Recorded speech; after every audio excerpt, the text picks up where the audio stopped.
আসসালামু আলাইকুম। আমন্ত্রণ জানাচ্ছি জাগো টিভিতে। আপনাদের সাথে আছি মমতাজ শাহিন রুম্পা। শুরুতেই জানাবো আপডেট। ইরান পারমাণবিক বোমা পরীক্ষা করেছে, দিমিত্রি মেদভেদেভের চাঞ্চল্যকর তথ্য। পুরো বিশ্ব ব্যবস্থায় পাল্টে দিয়েছে ইরান। নাগরিকদের ধোঁকা দিয়েছেন নেতানিয়াহু। ইসরায়েলের প্রতিটি ঘর এখনো ইরানের ক্ষেপণাস্ত্রের নিশানায়। ইসরায়েলের বিরোধী দলীয় নেতা ইয়ার লাপিদ। লেবাননে যুদ্ধবিরতি লঙ্ঘন, ইসরায়েলে পাল্টা হামলার প্রস্তুতি নিচ্ছে ইরান। যুদ্ধবিরতির পর সৌদি আরবের একমাত্র সচল তেলের পাইপলাইনে ইরানের হামলা। লেবাননে এ যাবৎকালের সবচেয়ে বড় স্থল হামলা, ইসরায়েল চুক্তি ভঙ্গ করায় ফের হরমুজ প্রণালী বন্ধ করে দিল ইরান। যুদ্ধবিরতিকে স্বাগত জানালো ট্রাম্পকে তীব্র সমালোচনা অস্ট্রেলিয়ার প্রধানমন্ত্রীর। শুনছিলেন শিরোনাম, এবার বিস্তারিত। যুক্তরাষ্ট্র ইরান যুদ্ধবিরতি ঘোষণার কিছু ঘন্টার মধ্যেই রাশিয়ার নিরাপত্তা পরিষদের ডেপুটি চেয়ারম্যান দিমিত্রি মেদভেদেভ এক চাঞ্চল্যকর দাবি করে বিশ্ববাসীকে হতবাক করে দিয়েছেন। তিনি বলেছেন, ইরান তার সবচেয়ে শক্তিশালী পারমাণবিক অস্ত্র পরীক্ষা করেছে, তবে এটি কোনো প্রচলিত বোমা নয়, বরং হরমুজ প্রণালী ইরানের আসল পারমাণবিক অস্ত্র, যা আমেরিকাকে পিছু হটতে বাধ্য করেছে।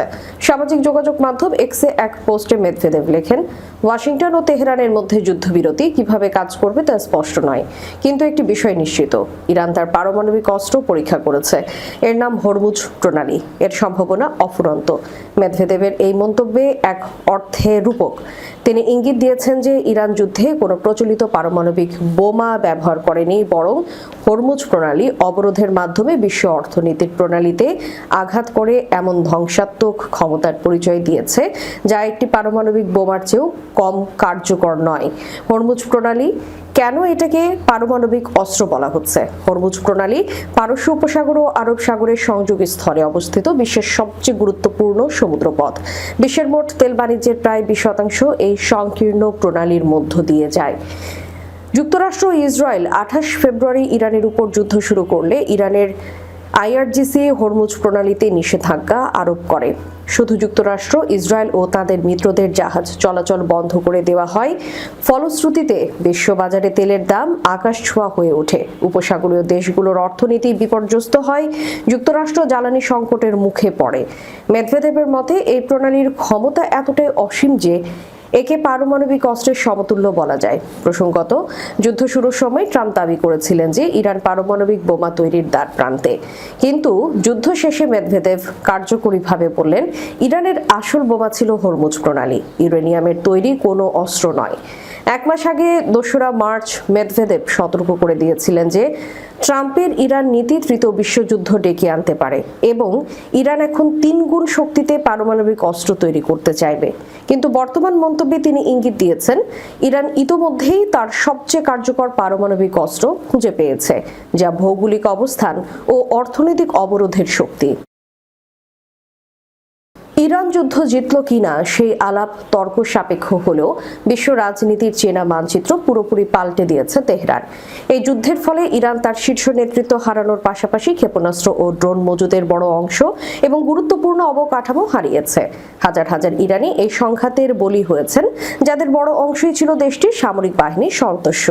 অন্যদিকে যুক্তরাষ্ট্র সামান্য কিছু যুদ্ধ বিমান হারালেও কৌশলগতভাবে অত্যন্ত সুবিধাজনক অবস্থানে রয়েছে। মধ্যপ্রাচ্যের পানি ও তেল অবকাঠামো এই যুদ্ধে ক্ষতিগ্রস্ত হলেও ইসরায়েল ও আরব দেশগুলোর তুলনায় ইরানের জানমালের ক্ষয়ক্ষতির পরিমাণ কয়েক গুণ বেশি, যা যে কোনো যুদ্ধের একটি স্বাভাবিক পরিণতি। তবে এই যুদ্ধের বস্তুগত ক্ষতির চেয়েও বড় হয়ে দেখা দিয়েছে বিশ্বশক্তির অভ্যন্তরীণ ফাটল। ট্রাম্প প্রশাসনের সঙ্গে ইউরোপের দূরত্ব এখন আগের চেয়ে অনেক বেশি স্পষ্ট, কারণ ন্যাটো সদস্য দেশগুলো এই সংকটে মার্কিন যুক্তরাষ্ট্রকে কাঙ্ক্ষিত সমর্থন না দিয়ে মূলত পার্শ্ব চরিত্রের ভূমিকা পালন করেছে। ইরান তার প্রতিবেশী দেশগুলোর সঙ্গে সম্পর্ক পুরোপুরি বিচ্ছিন্ন করে ফেলেছে, যা মেরামতের জন্য হয়তো দেশটিতে শাসন ব্যবস্থার পরিবর্তন পর্যন্ত অপেক্ষা করতে হবে। যুদ্ধের ময়দানে ইরানের দীর্ঘদিনের মিত্র রাশিয়া ও চীন সরাসরি পক্ষ নিলেও শেষ পর্যন্ত তারা মধ্যপ্রাচ্যে তাদের প্রভাব হারিয়েছে। সিরিয়া হারানোর পর এখন পুরো অঞ্চলেই তাদের অবস্থান নড়বড়ে হয়ে পড়েছে। বিশ্বের ভূ রাজনৈতিক মেরুকরণ এখন শিয়া ও সুন্নি বিভাজনের সমান্তরালে অবর্তিত হচ্ছে, যেখানে সুন্নি দেশগুলো পশ্চিমের দিকে এবং শিয়া বলয় রাশিয়া ও চীনের দিকে ঝুঁকে সংকটে পড়েছে। এই যুদ্ধের আরেকটি বড় দিক হলো রুশ ও চীনা প্রযুক্তির প্রতিরক্ষা সরঞ্জামের ব্যর্থতা। ভেনেজুয়েলা এবং পাকিস্তান সীমান্ত সংঘাতের পর ইরান যুদ্ধেও দেখা গেছে যে আমেরিকার অত্যাধুনিক সমরাস্ত্রের সামনে এসব সরঞ্জাম কার্যকর সুরক্ষা দিতে ব্যর্থ হয়েছে। এই ঘটনা বৈশ্বিক অস্ত্র বাজারে চীন ও রাশিয়ার ভাবমূর্তিকে বড় ধরনের সংকটে ফেলেছে। হরমুজ প্রণালীর অস্থিতিশীলতা চীনকে মালাক্কা প্রণালী নিয়ে উদ্বিগ্ন করে তুলেছে, যেখানে ভারত ইতিমধ্যেই নিজস্ব নজরদারি ব্যবস্থা জোরদার করেছে। যদিও যুক্তরাষ্ট্রের অস্ত্র ভান্ডারের টান পড়েছে, তবু এই যুদ্ধের শিক্ষা সম্ভবত চীনকে তাইওয়ান ইস্যুতে আপাতত সংযত থাকতে বাধ্য করবে। বিশ্লেষকদের এক পক্ষের মতে সব মিলিয়ে এই যুদ্ধের সবচেয়ে বড় সুবিধাভোগী হিসেবে আবির্ভূত হয়েছে ইসরায়েল। লেবাননে হিজবুলের বিরুদ্ধে বড় ধরনের সাফল্য পাওয়ার পাশাপাশি তারা যুক্তরাষ্ট্রের সঙ্গে তাদের সামরিক ও কৌশলগত সম্পর্ককে এক নতুন উচ্চতায় নিয়ে গেছে। আব্রাহাম আর্কসডেসের মতো আঞ্চলিক সমঝোতাগুলো পুনরায় প্রাণ ফিরে পাওয়ার সম্ভাবনা তৈরি হয়েছে। ভারতের সংকটেও রাশিয়া ও ইরানের সঙ্গে বাণিজ্যিক সম্পর্ক বজায় রেখে অত্যন্ত সুকৌশলে ইসরায়েল ও আমেরিকার সাথে তার অংশীদারিত্ব আরও দৃঢ় করেছে। তবে বিশ্লেষকদের একটা বড় অংশ মনে করছেন ইরান আপাতত ক্ষতিগ্রস্ত হলেও কৌশলগত জয় গেছে তেহরানের ঘরে। সমরাস্ত্রে তুলনামূলক পিছিয়ে থাকলেও একাই আমেরিকা ইসরায়েলের সাথে লড়ে বাহবা কুড়াচ্ছে তেহরান।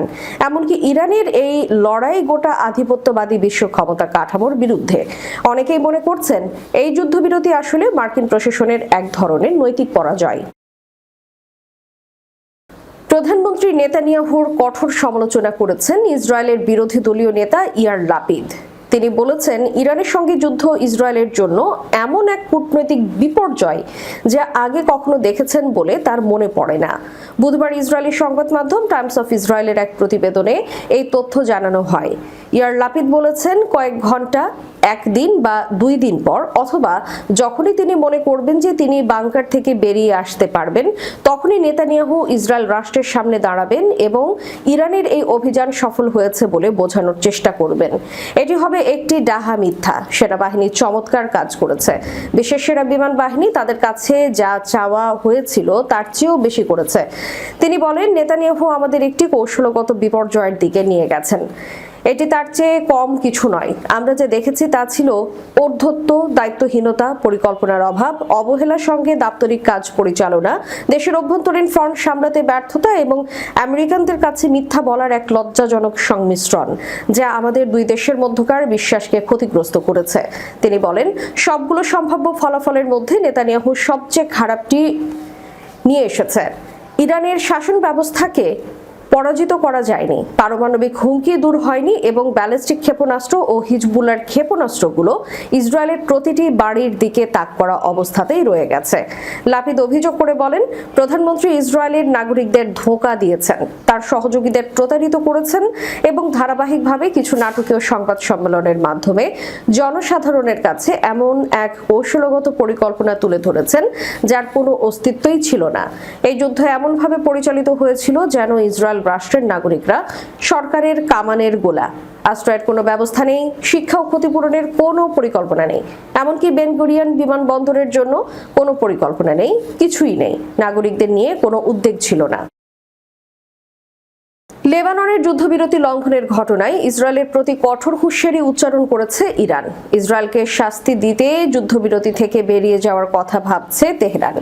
ইরানের এক জ্যেষ্ঠ কর্মকর্তা জানিয়েছেন, লেবাননের সংঘটিত অপরাধ এবং যুদ্ধবিরতি লঙ্ঘনের জন্য ইসরায়েলকে শাস্তি দেওয়া হবে।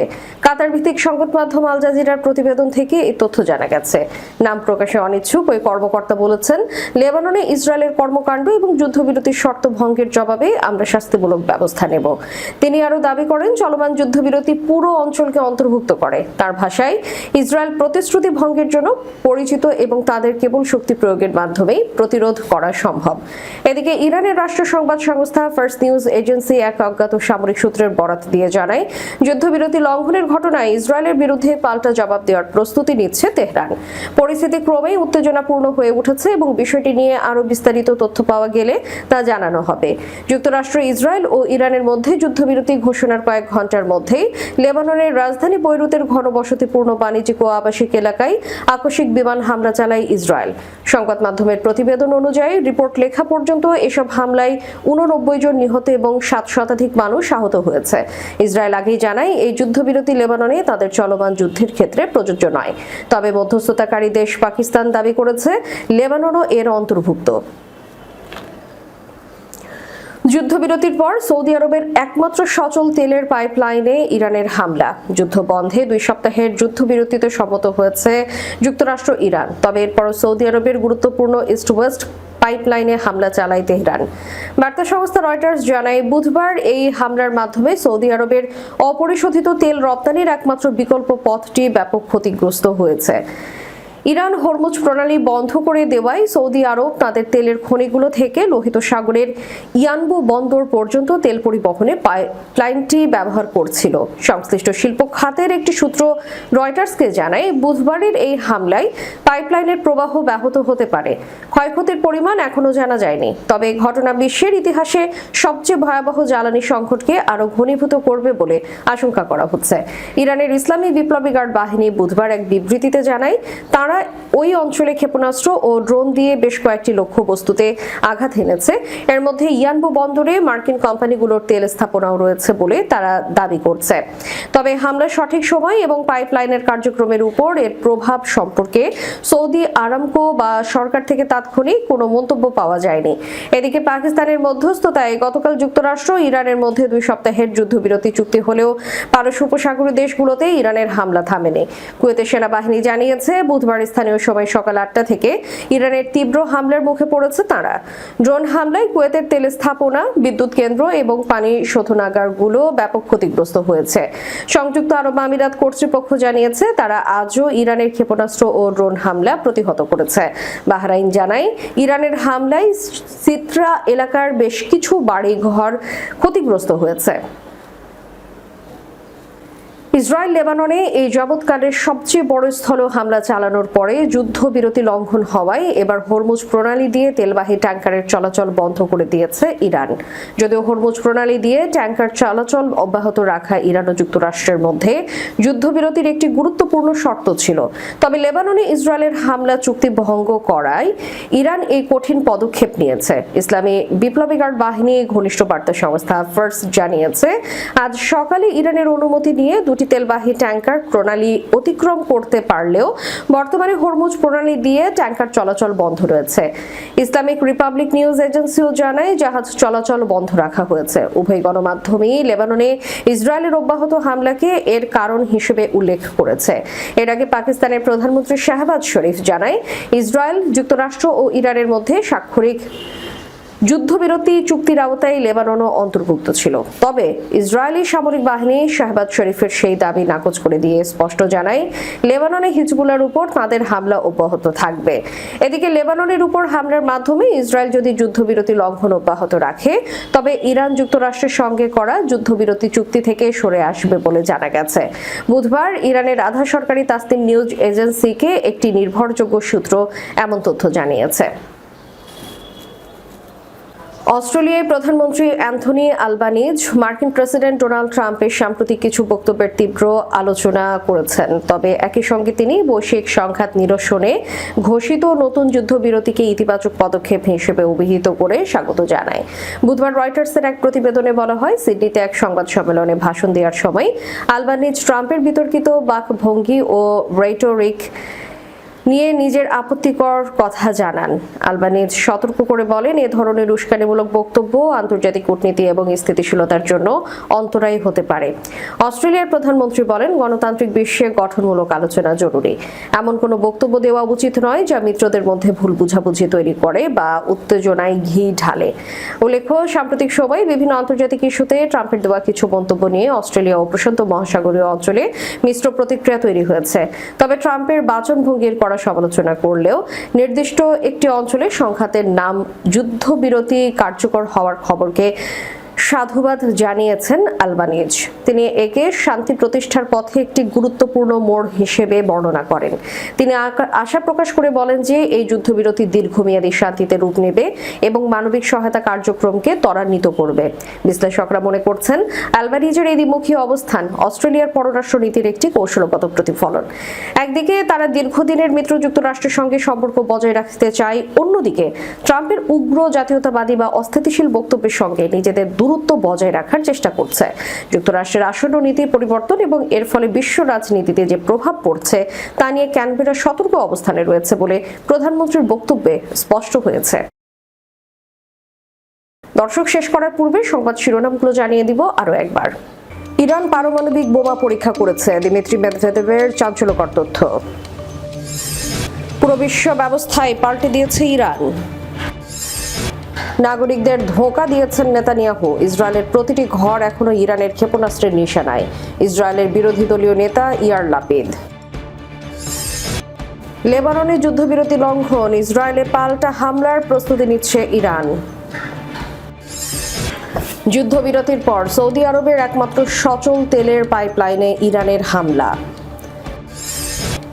লেবাননে এ যাবৎকালের সবচেয়ে বড় স্থল হামলা, ইসরায়েল চুক্তি ভঙ্গ করায় ফের হরমুজ প্রণালী বন্ধ করে দিল ইরান। যুদ্ধবিরতিকে স্বাগত জানালো ট্রাম্পকে তীব্র সমালোচনা অস্ট্রেলিয়ার প্রধানমন্ত্রীর। এতক্ষণ আমাদের সাথে থাকার জন্য ধন্যবাদ। আল্লাহ হাফেজ।